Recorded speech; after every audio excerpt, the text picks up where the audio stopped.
Donc, assalamu alaikum wa rahmatullah. Merci à vous toutes et à tous d'être présents en nombre. Donc, pour ce séminaire, tout homme goûtera à la mort. Donc, nous poursuivons notre programme. Tout de suite, donc, c'est la troisième conférence qui s'intitule « Que faire lors des derniers instants ?» Et donc, après, on fera une petite pause, Inch'Allah, de 15 minutes pour vous permettre de prendre une petite collation, Inch'Allah. Et on continuera avec Cheikh Ayoub, comment se préparer à la mort. Donc, des conseils pratiques pour avoir une bonne fin. Et comment supporter la perte d'un proche avec Cheikh Mehdi avant Salat al-Maghrib. Et après Salat al-Maghrib, il y aura une dernière intervention sur que faire après un décès, mode d'emploi, et plus particulièrement, ça parlera des condoléances. Donc, comme vous le voyez, ce séminaire, on aborde différents aspects, puisque quand on parle de la mort, ce n'est pas uniquement à titre exhortatif, mais il y a des éléments spirituels, notamment comment supporter la perte d'un proche, ça fait référence à la patience. On peut aussi l'aborder d'un point de vue de la jurisprudence, savoir qu'est-ce qui nous est demandé de faire, etc. Donc il y a beaucoup d'aspects différents. C'est pour ça qu'on a conçu ce séminaire avec 6 interventions pour pouvoir essayer d'aborder un petit peu tous les aspects qui concernent ce sujet ô combien important. Voilà, il y a une voiture qui gêne, une Peugeot 308 CX 787 MG. CX 787 MG, une 308. Donc la personne qui s'est mal garée, s'il vous plaît, qui se lève discrètement, on ne va pas l'humilier, mais qu'il aille déplacer sa voiture, barakallahu fikum. Donc que faire lors des derniers instants? Et on va se placer de 2 points de vue. D'un point de vue du mourant, donc la personne qui est en train de quitter ce bas monde, et pour les proches et les gens qui sont à côté de lui. Alors pour le mourant, il y a beaucoup de choses qui sont relatives à l'état d'esprit, dans quel état spirituel le mourant doit se trouver. Et notamment le mourant, il doit être, comme le dit le prophète sallallahu alayhi wa sallam, la yamutanna ahadukum illa wa huwa yuhsinu adh-dhanna billah azza wa jal, qu'aucun d'entre vous ne meurt sans penser du bien d'Allah subhanahu wa ta'ala. C'est très important, hisnu adh-dhanna billah, d'avoir une bonne opinion d'Allah subhanahu wa ta'ala.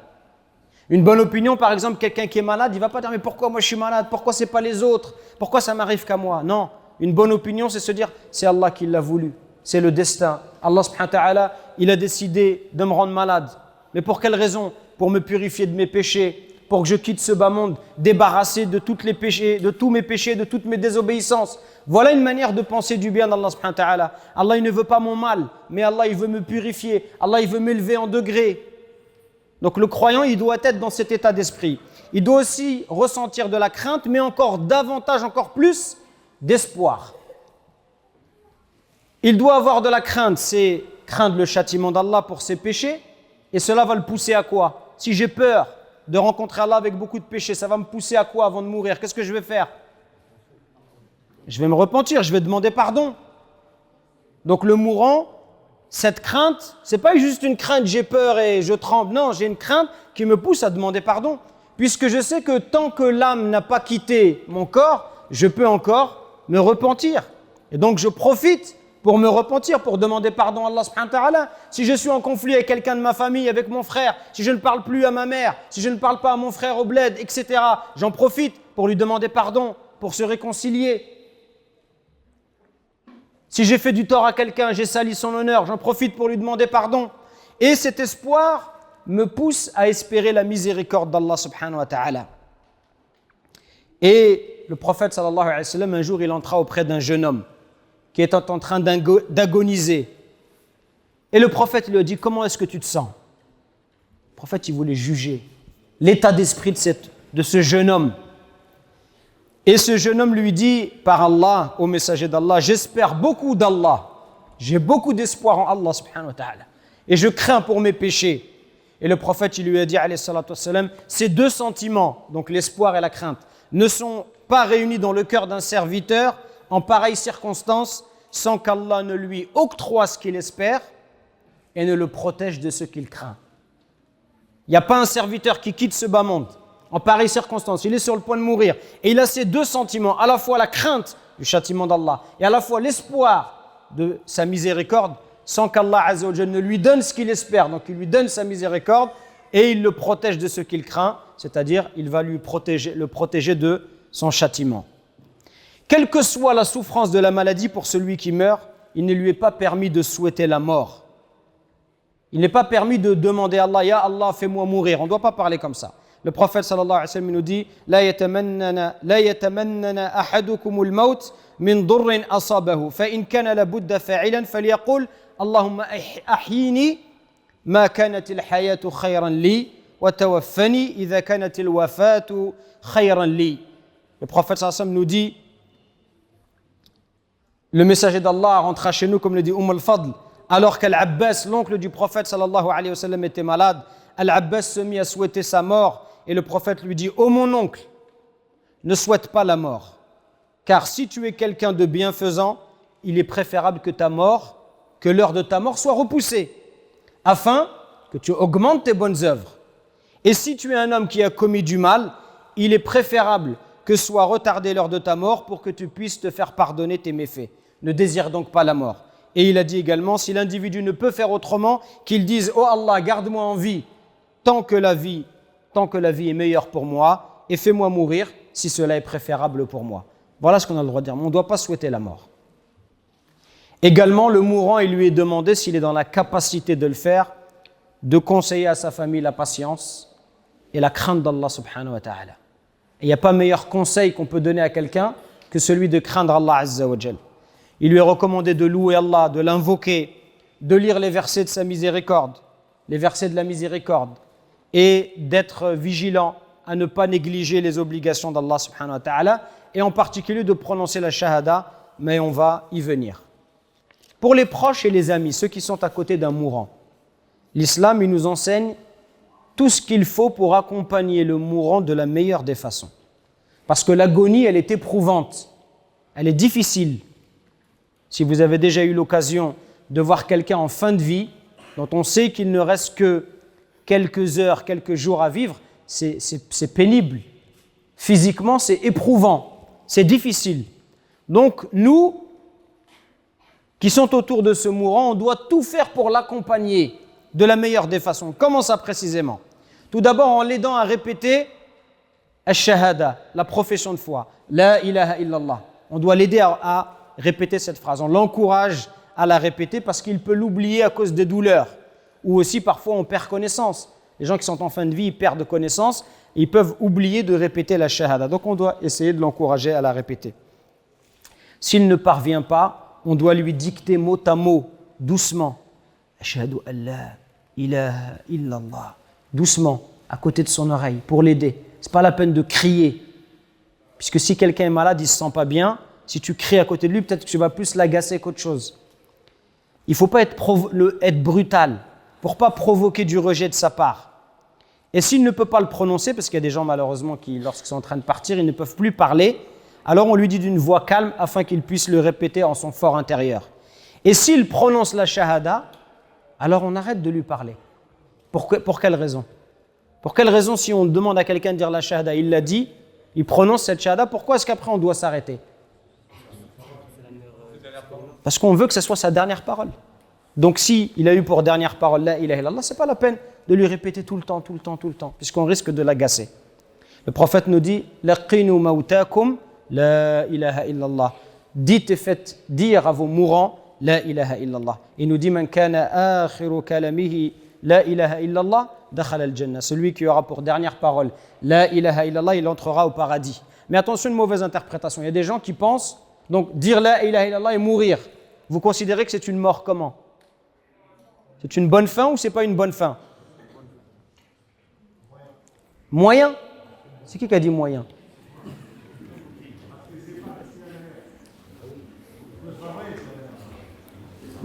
Alhamdulillah, nous on juge en apparence. Ce qu'il a fait derrière, c'est entre lui et Allah subhanahu wa ta'ala. Celui qui dit la ilaha illallah, c'est une bonne fin ou c'est pas une bonne fin? C'est une bonne fin pour lui. Mais est-ce que celui qui ne l'a pas dit, est-ce que ça veut dire que c'est une mauvaise fin? Pas forcément. C'est pas parce que la ilaha illallah, celui qui a pour dernière parole, il rentrera au paradis, ça veut pas dire. Il ne faut pas avoir ce qu'on appelle fahm al-mukhalafa, comprendre les choses à l'envers. Ça ne veut pas dire que si on a dit à quelqu'un de dire la ilaha illallah, il n'a pas de répéter, ça ne veut pas dire, ah lui il a une mauvaise fin, il n'est pas bien, en vérité, Allah alam, peut-être il a dû faire des péchés, Allah il l'a empêché. Non, on ne doit pas spéculer comme ça. Pourquoi? Parce que, est-ce que le seul moyen d'entrer au paradis, c'est de dire la ilaha illallah avant de mourir? Non, c'est un moyen comme un autre. Le martyr, ses péchés sont pardonnés. Est-ce que quelqu'un qui ne meurt pas martyr, ça veut dire qu'il va en enfer? Non, il y a beaucoup de moyens et beaucoup de causes qui permettent d'entrer au paradis. Le fait de dire la ilaha illallah avant de mourir, c'est une cause parmi les causes.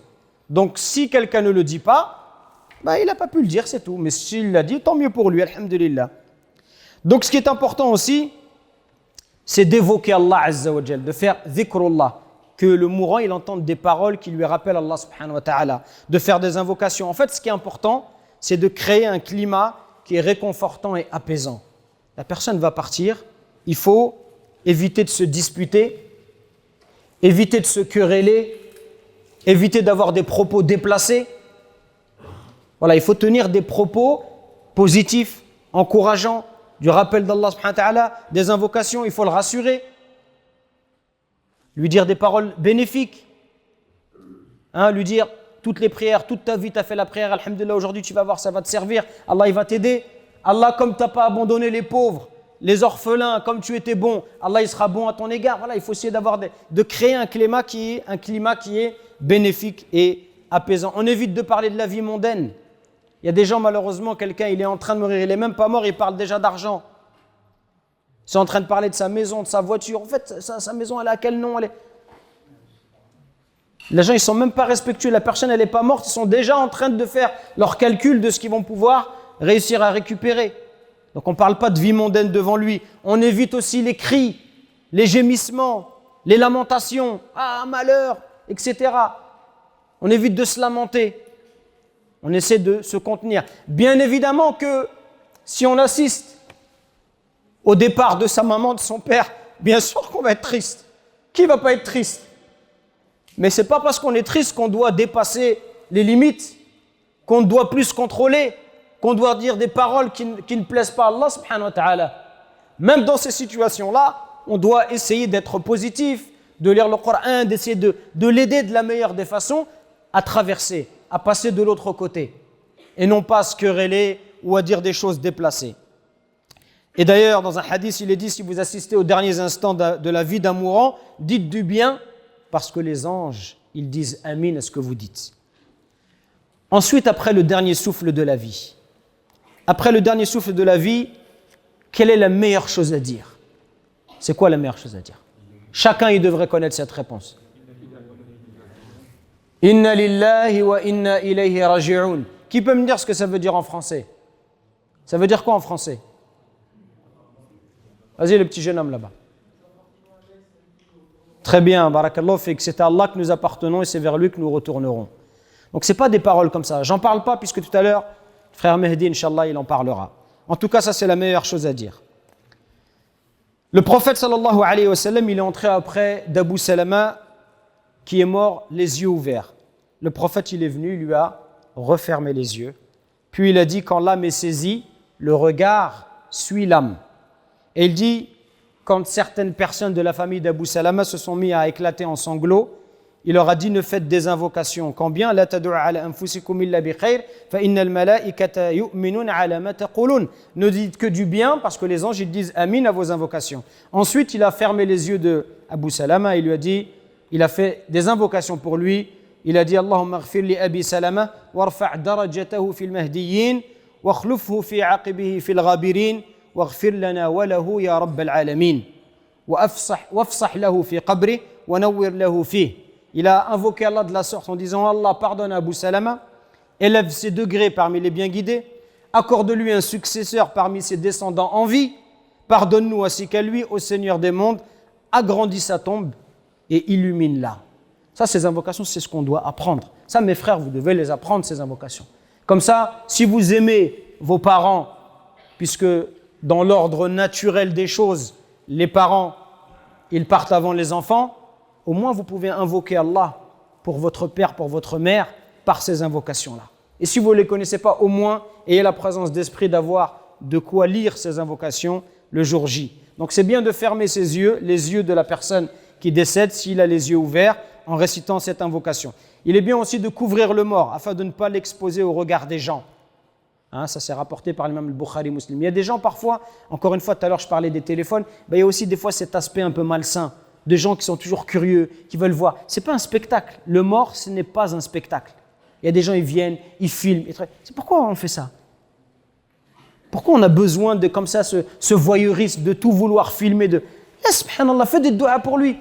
Qu'est-ce que tu viens en train de filmer? Il y a des gens, ils sont là, ils sont curieux, ils veulent voir la tête. Ils veulent voir si dans la tête, ils arrivent à déceler quelque chose. Mais occupe-toi de tes affaires.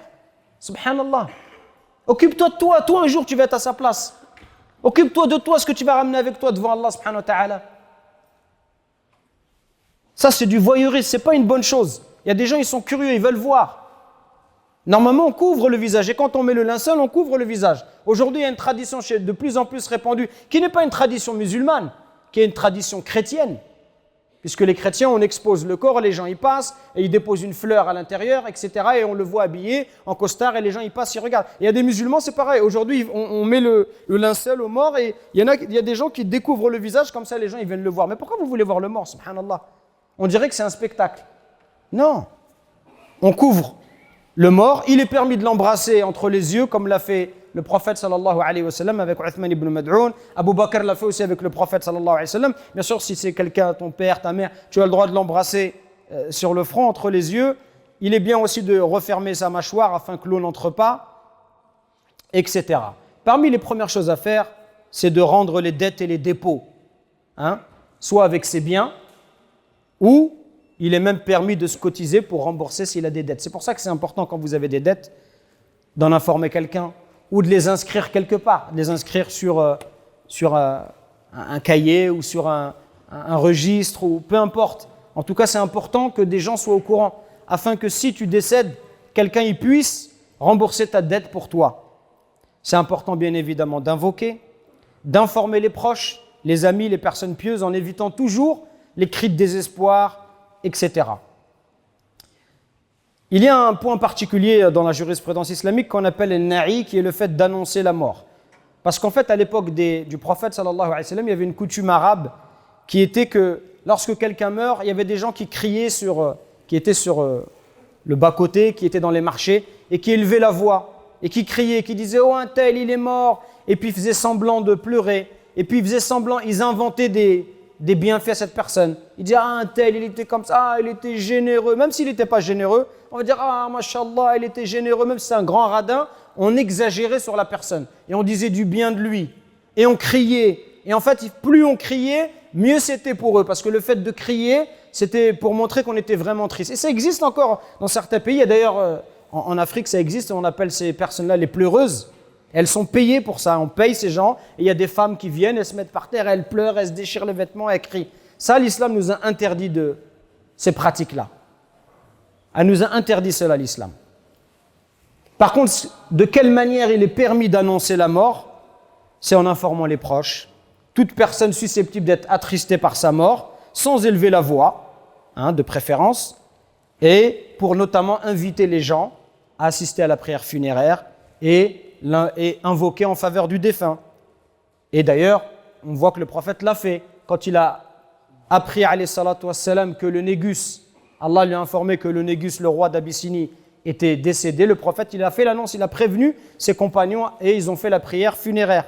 Donc aujourd'hui, ce qui est utilisé, à savoir les SMS, sur les réseaux sociaux, WhatsApp, pour annoncer la mort de quelqu'un, tout cela est permis à partir du moment où, bien sûr, on reste dans des annonces qui restent respectables. Est-ce qu'on a le droit de pleurer? On a le droit de pleurer. Mais qu'est-ce qu'on n'a pas le droit de faire? C'est de se lamenter. Alors c'est quoi la différence? Quels sont les pleurs et à partir de quand ça devient des lamentations?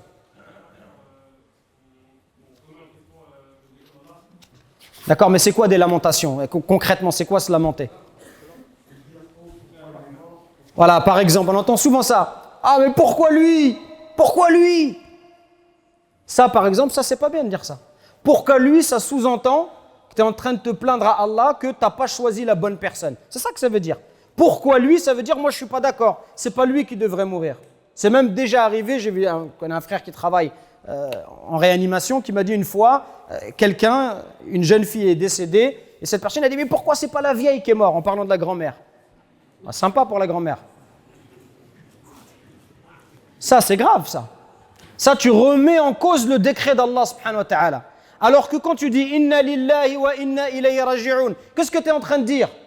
Tu es en train de dire on revient à Allah et on lui appartient. Donc tu es en train de dire que Allah on lui appartient, il nous reprend quand il veut, et après tu dis pourquoi lui?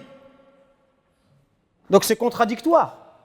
Donc ça c'est des lamentations, se plaindre. Les cris aussi. Ah, il y a des gens qui crient. Il y a des gens qui se griffent le visage. Il y a des gens qui se déchirent les vêtements. Il y a des gens qui se mettent par terre, qui se roulent par terre. Tout cela ne fait pas partie de la manière licite d'exprimer sa peine. Bien sûr que tu vas être triste. Le prophète sallallahu alayhi wa sallam, comme vous le savez, il a perdu son fils Ibrahim. Il était tout petit. Et le prophète, il a versé des larmes. Et les sahaba, ils étaient étonnés. Ils ont dit, comment ça? Le prophète d'Allah, Rasulullah sallallahu alayhi wa sallam, il est en train de pleurer. Et le prophète, il a dit cette célèbre parole où il a résumé, si vous voulez, la manière dont le musulman il doit se comporter lors d'un décès. Innal ayna tadma'. L'œil pleure. C'est normal, l'œil pleure parce que tu es triste. Wal qalb yahzan. Et le cœur, il est triste. L'expression du cœur triste, c'est les yeux qui coulent. Wala naqulu illa ma yarda rabbuna. Et nous ne disons que ce qui plaît à Allah. Donc, on pleure, on est triste, mais on ne va pas prononcer des paroles qui déplaisent à Allah subhanahu wa ta'ala. On va dire, c'est la volonté d'Allah. Inna lillahi wa inna ilayhi raji'un. C'était son heure, c'est comme ça, c'est ainsi, etc. Wa inna bi firaqika ya Ibrahim la mahzunun. Et nous sommes, ô Ibrahim, chagrinés par ta séparation. Et à un autre moment, lorsqu'un compagnon s'est étonné ici de voir ses pleurs, il lui a dit, ces pleurs, ces larmes, ces gouttes, c'est la miséricorde d'Allah qu'il a placée dans le cœur de ses adorateurs. Et Allah, il est miséricordieux qu'envers ceux de ses esclaves qui le sont eux-mêmes. Donc le fait de pleurer, non seulement c'est une preuve de ta miséricorde, et j'ai même envie de dire c'est une bonne chose, tu as besoin de pleurer. L'homme, il ne doit pas garder. Et souvent, les gens qui ne pleurent pas lors des décès, souvent, quelques mois après, ils ne vont pas bien. Parce qu'on a besoin de pleurer. C'est naturel et j'ai même envie de dire, c'est bon. Il faut exprimer cette... Il ne faut pas emmagasiner la tristesse. Ça fait du bien de pleurer. Tu as besoin de pleurer. Il n'est pas question d'être un homme ou une femme. J'ai dit un homme, il ne pleure pas. Ce n'est pas vrai. Les hommes, ils pleurent comme tout le monde. On est tous des êtres humains. Allah, il nous a créés comme ça avec un cœur. Donc, le fait de pleurer, c'est permis, mais il ne faut pas dépasser les limites et exagérer. Et les lamentations tapageuses, violentes, hystériques, tout cela, ce n'est pas permis, ça fait partie des lamentations, ça fait partie des grands péchés en islam. Et c'est tellement grave que lorsque les gens se convertissaient à l'islam à l'époque du prophète sallallahu alayhi wa sallam, le prophète il demandait leur engagement, il devait prêter serment, s'engager sur un certain nombre de choses, il devait s'engager à ne pas se lamenter lors d'un décès pour vous montrer à quel point c'est grave. Ensuite, il est bien de se précipiter à accomplir la prière funéraire. Enfin, j'aimerais terminer, puisque c'est juste, comme vous le voyez, de manière synthétique, succinct, on aborde un petit peu les différentes phases, et je reviendrai tout à l'heure dans ma dernière intervention, particulièrement sur les condoléances et la manière dont ça se passe aujourd'hui chez nous de manière générale. Il y a un point qui est important, c'est le testament. Et en particulier pour les gens qui sont convertis, ou les gens qui sont mariés peut-être avec des non-musulmanes, tout ça c'est très important. Je l'ai déjà dit la dernière fois, je le répète, il n'y a pas longtemps, j'ai vu, et c'est des choses qui arrivent beaucoup plus fréquemment que ce que vous pouvez penser, un frère qui était marié, mais uniquement religieusement. J'en ai parlé la dernière fois, lors de la rencontre avec les jeunes, en disant que ça, c'est une erreur. Il faut se marier civilement, pour ça, justement. Le frère, comme il était marié que civilement, dans la loi française, ce n'est pas son mari, c'est son concubin. Donc la fille est décédée, elle est décédée, rahmatullah alayha, dites amin, elle est décédée lors de l'accouchement. Donc elle est décédée lors de l'accouchement et ce frère n'a pas pu l'enterrer selon la façon musulmane puisque sa famille, comme elle était convertie, a refusé. Il l'a enterré selon la façon chrétienne. Et lui n'avait pas moyen, s'il était marié civilement, il aurait pu dire devant le tribunal, je suis son mari, nous sommes musulmans, voilà comment on veut l'enterrer. Et c'est déjà arrivé aussi une fois, il y a très longtemps en Longjumeau, où un frère qui était marié avec une chrétienne, il est décédé et la famille, donc son épouse, qui n'était pas non musulmane et vraisemblablement pas très respectueuse des convictions de son mari, qui était musulman, mais peut-être pas pratiquant, mais peu importe, ils l'ont enterré à la façon chrétienne. Et je me souviens encore de la détresse de la famille de cette personne, qui m'a dit, ils vont l'enterrer, c'est-à-dire, vous savez comment ils s'enterrent les chrétiens, on met les plus beaux habits, on met un costard, on met une cravate, etc. Donc ils l'ont enterré comme ça. Et eux, ils étaient là, ils ont demandé, ils sont partis au tribunal pour voir le juge, etc. Ils ont dit non, c'est la femme. La femme, c'est elle qui doit décider pour son mari. Et ils n'ont rien pu faire. Donc c'est important. Allez voir la mosquée, faites une déclaration, inscrivez ça auprès d'un notaire, et donnez ça à la mosquée qui garde une copie. Si vous arrive quelque chose, au moins on a une trace écrite qui prouve que vous souhaitiez vous enterrer selon le rite musulman. Ça, c'est très important. Il ne faut pas négliger ça. Et en particulier, donc, pour les convertis. C'est important de le faire. Et j'espère qu'à terme, la mosquée, elle pourra aussi s'occuper de ça pour pouvoir gérer tout ça et les aider à faire un testament en bonne et due forme.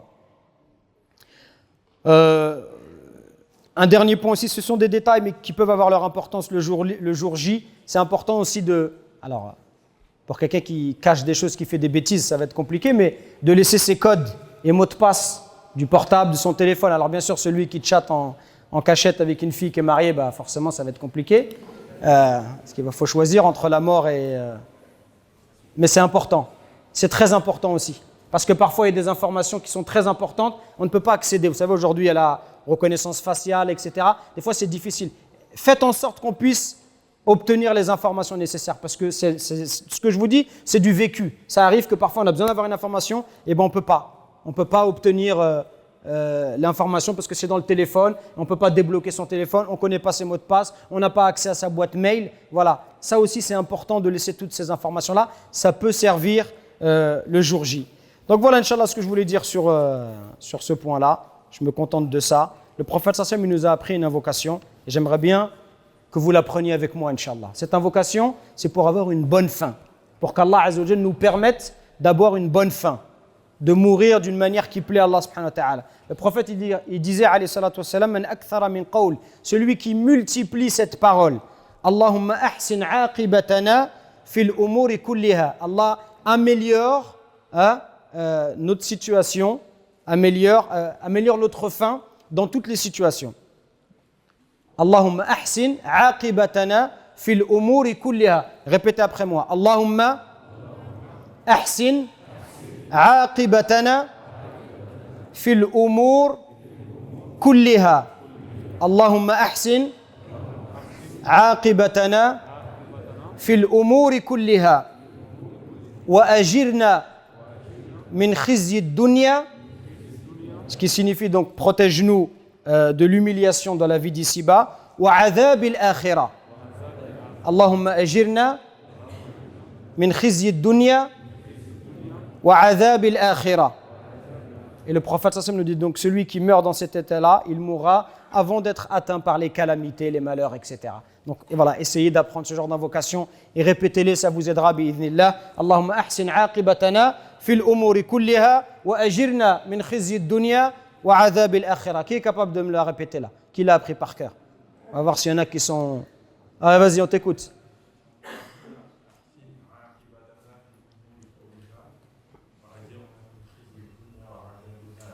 Ahsanallahu ilayk. Tu la connaissais avant ou pas? Oui? Ah, tu nous as fait du suivi. Hein. Ah, j'allais dire bien, mashallah, mais c'est bien quand même. Il y a personne... Qui a réussi à la retenir là? Il n'y a pas quelqu'un qui a réussi à la retenir? J'aurai un petit cadeau pour lui. Pas la peine de regarder mon téléphone, il est vieux, il est cassé, c'est pas celui-là. Si vous voulez un téléphone, c'est celui-là de Mehdi, il est tout neuf, celui-là, vous pouvez lui demander. Alors, qui s'est souvenu de cette invocation-là? Allez, quelqu'un se lance, vas-y. Tfaddal, tfaddal.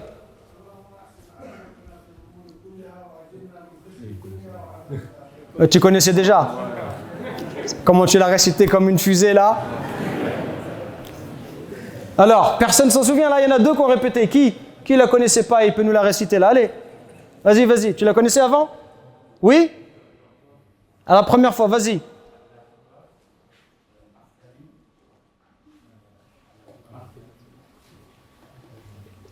Je ne sais pas si tu parles ou si c'est juste le masque qui marche. Allahumma ahsin aqibatana. C'est pas grave, ça va venir, t'inquiète pas, les autres sont là. T'inquiète, vas-y. Ahsin aqibatana fil umur kulliha wa ajirna min khizyi ad-dunya wa adhab al-akhirah.